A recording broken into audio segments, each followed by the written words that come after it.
Welcome, traders, to another Tickmill trading update with me, Patrick Munley. Want to update the SP 500 view using the Emini futures contract and look at where I see the next significant trading opportunities developing here. Obviously, we had the rate cut last night, which was warmly received by the markets, and we advanced overnight. Asian markets taking the futures, US futures higher.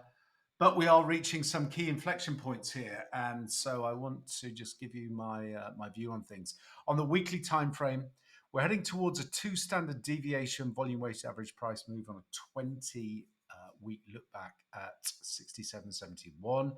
We are heading into this weekly trend channel resistance that I noted earlier in the week, with the COVID lows being the anchor point for this, and that's at 67.40s. So this 67.40, 67.70 area is certainly of interest. We have potential wedge trend channel resistance coming in at the 67.20s.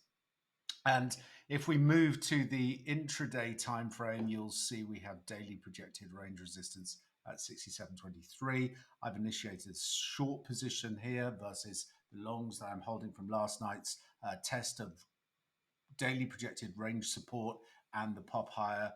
I got 66.29 was my entry, and I've rolled up stops on that to lock in 50 points of profit. And I see now the potential for at least a pullback to retest the prior cycle highs, 66.97. But what I do want to highlight is the potential for a 5=1 upside extension. Now, you'll know that if you have been a long-term follower of mine, that I always look at these potential 5=1 targets as potential termination zones for a move. So if we continue to hold yesterday's swing low into that test of the daily projected range support, we have 67.81. So you can see on that weekly time frame that I just talked about, we have 67.70. 67.81 would be the 5=1 objective. So just to be clear about what I'm looking at there is, let's bring in the tool here. So we have one, we had two, and note that wave 4 was an equality objective versus the wave 2 swing low. And so we could see that move up into the 67.80, certainly from there. It also represents a 2 sigma move higher in terms of projected daily range resistance. So any move up into there, I'm certainly going to be looking to fade the advance. But like I say, currently short. Let's see what we do on a retest of price cycle highs. If we hold there, then I would be looking to reinitiate on the long side, targeting this upside objective. But from there, I grow very cautious on the market in the near term, at least. Also, I highlight Alibaba. This was a trade I had going earlier in the year, long from the 87 handle.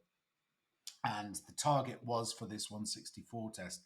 Note, we tested there yesterday on the daily time frame, and you can see in the pre-market now we're going to we're potentially opening below the projected ABC target of 164.47. Currently in the pre-market, we're trading 163.40s. Do note we have the call with Xi and Trump scheduled for tomorrow. Could that provide some additional volatility? Certainly possible, and most definitely if agreements aren't announced, or there's any ill will after the call from Trump through his Truth Social. So we'll see. But for now, this is the move that I'm anticipating we see. We get this test up into that weekly trend channel resistance. And I think from there we can start to think about, certainly with momentum divergence maintained, whereby price is making new highs, but momentum is failing to confirm those highs. Similarly, on the daily time frame, I sense that we are approaching a period here where we could have at least a local high in place for a pullback. But like I said earlier in the week, I'll be using any pullbacks into the early part of October, looking for a base to be developed there, and playing for further upside extension into the back end of the year. As always, traders, plan the trade, trade the plan, and most importantly, manage your risk. Until next time, thanks very much.